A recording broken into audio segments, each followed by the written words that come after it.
This is the Phuket News Hour with Tim Shaw. Join the conversation on our Facebook page, facebook.com/Phuket Live Radio. Hello and welcome to the News Hour, the last program for the week. The weekend is on the way. Lots of news about today. Which ASEAN president wants to kickstart his economy? Who's going to offer free Wi-Fi in their nation to the public?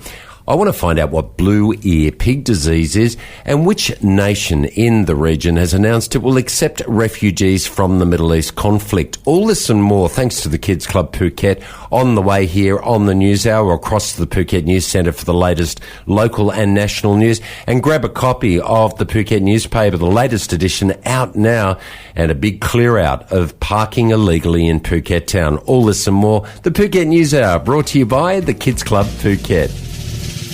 The news you need to know. This is the Phuket News Hour with Tim Shaw. Checking some of the stories in ASEAN, a transport story from Jakarta. The Indonesian government is looking to take over control of the airspace above the Riau Islands from Singapore, according to the Jakarta Globe. In response, Singapore's Law and Foreign Affairs Minister has said any such move would have implications to the Republic of Singapore's position as an aviation hub, noting that the current set of regulations were put in place with the approval of the global aviation authorities. According to this report, the issue was discussed during an Indonesian cabinet meeting after lawmakers called for action on the matter following the Indonesian military's, quote, complaints about the city-state's alleged violations with its fighter jet drills and its protests against Indonesian military aircraft presence in the area. Watch this space.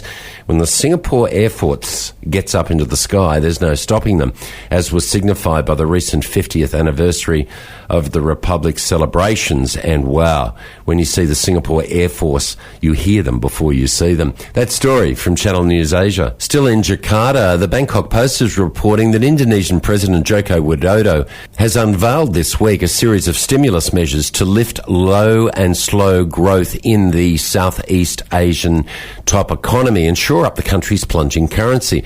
In a televised address, President Widodo was joined by key policymakers to announce a broad range of measures, including the slashing of red tape to woo investors to Indonesia, moves to bolster the rupiah, and programs to help the poor.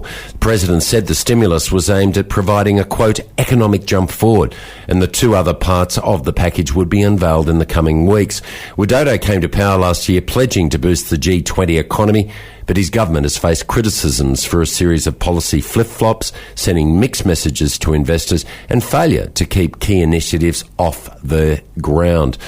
In a bid to cut through the red tape, the President said that adjustments were being made to 89 regulations to simplify doing business in Indonesia and cut irrelevant regulations, which have hampered the competitiveness of Indonesia's national industry.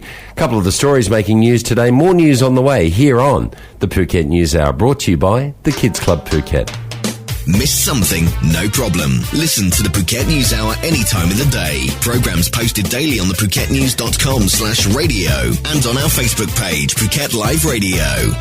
The Vientiane Times is reporting that a new nationwide health program will soon provide free health checks and treatments for mothers and their children under 5 who come from disadvantaged backgrounds in Laos. Chara Revitt with this report. The initiative, titled Health Sector Governance and Nutrition Program, will be rolled out in 135 target districts in the country's 17 provinces, with the goal of improving the health of impoverished mothers and infants. The program is being funded with a $51 million from the Asian Development Bank and the World Bank and will run from 2016 to 2020. It will support health sector governance reform and provide nutrition services in the target provinces.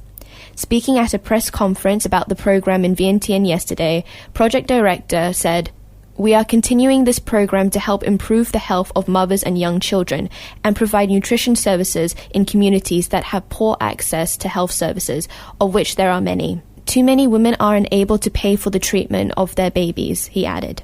The program will play an important role in persuading mothers-to-be to have regular checkups and give birth in a hospital. Chara Revitt with that report on the development of a new health program for mothers and babies in Laos, funded by the Asian Development Bank and the World Bank, running from 2016 to 2020.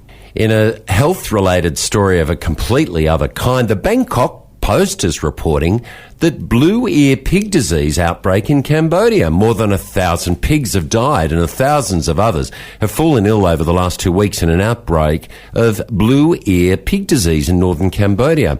Now, the director of the Animal Health and Production Department of the Ministry of Agriculture has said that the outbreak of the disease known as PRRS, Porcine Reproductive and Respiratory Syndrome, began August 20. Now, he said that 223 newly infected pigs were found Tuesday, but added that there is nothing to worry about because the number of new infections is decreasing remarkably.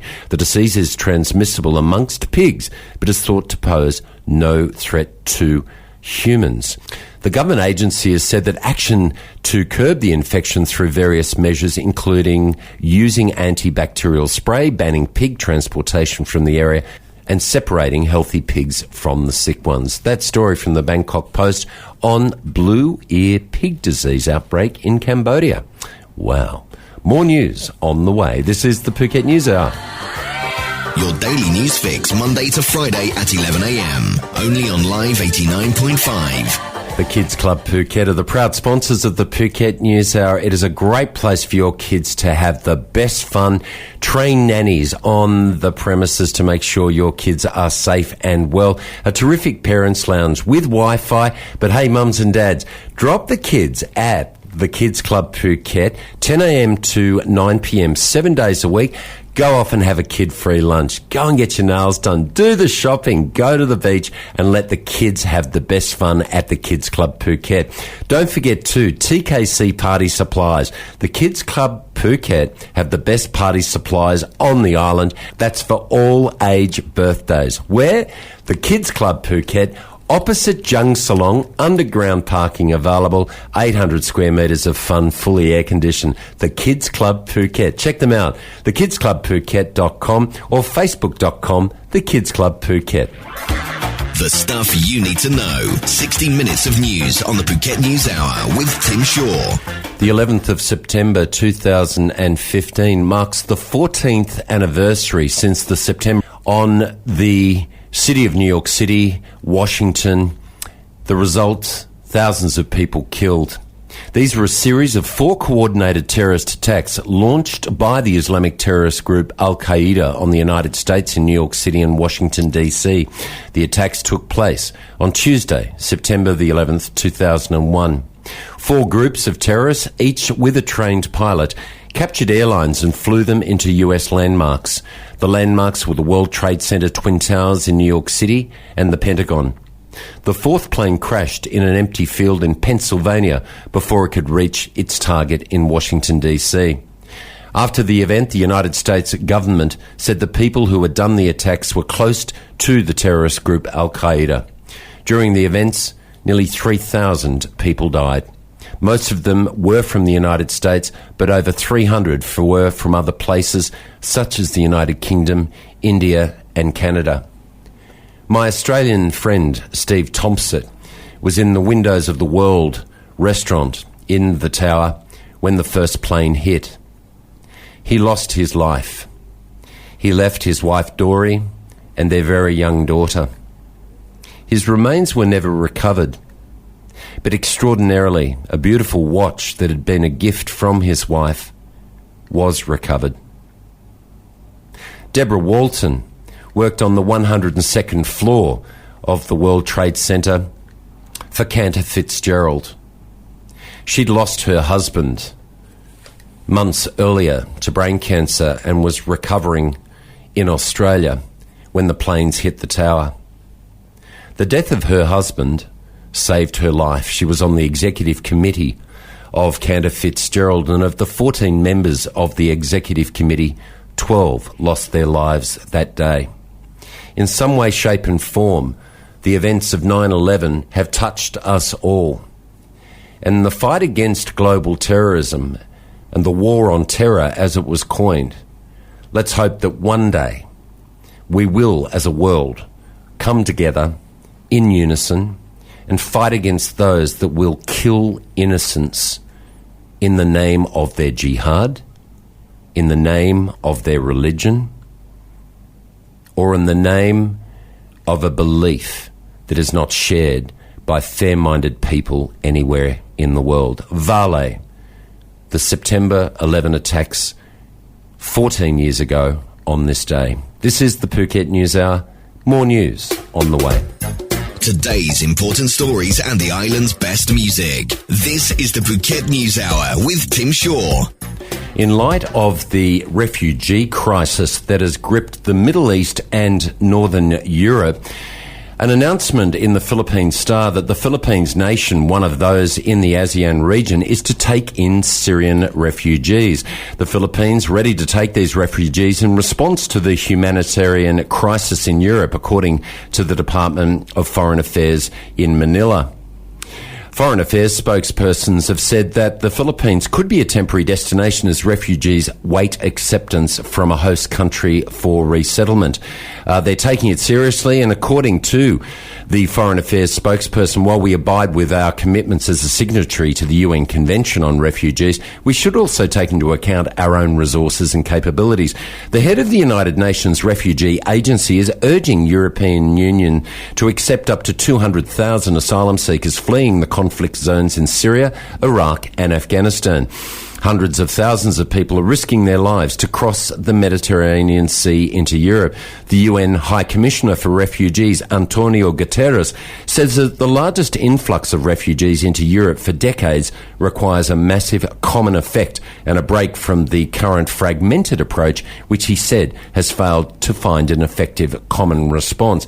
Good to know that one of the 10 ASEAN nations at this point, with the announcement, the Philippines, to accept refugees from the Middle East as part of the global aid package and global aid support for those affected by Middle East conflict. Still in the Philippines, Fortune magazine is reporting that a new plan from the government of the Philippines would offer free wireless internet to people across the country, while also likely eating into the annual revenue of the nation's telecoms. Chara Revitt with this report.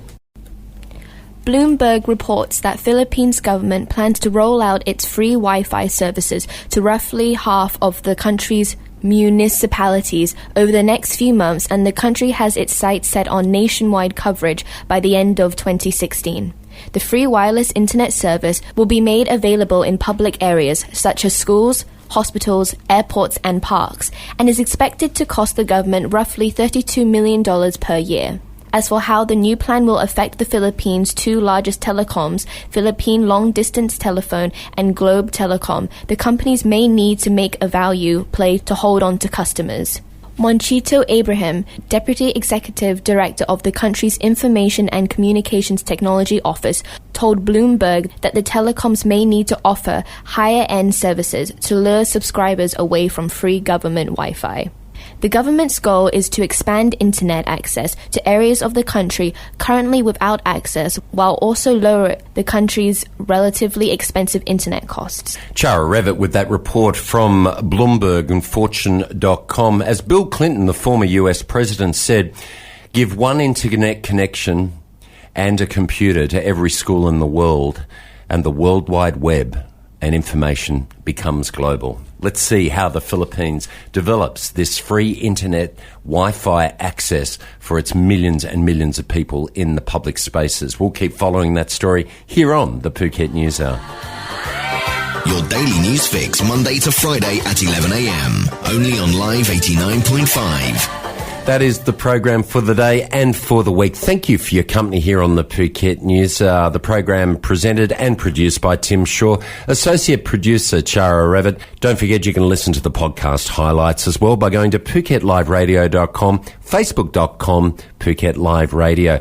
Pick up your copy of the Phuket newspaper. It's out now, and the big headline, clear out. Make sure you don't park your car illegally in Phuket town. You'll find out why. Grab a copy of the Phuket newspaper. The latest edition out now. Available in 600 outlets around the island. Have a great remainder of the day. A terrific weekend ahead.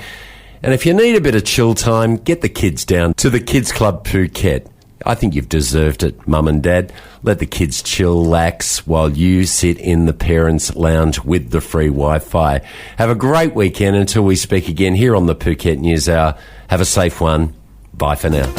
This is the Phuket News Hour with Tim Shaw. Join the conversation on our Facebook page, facebook.com/Phuket Live Radio.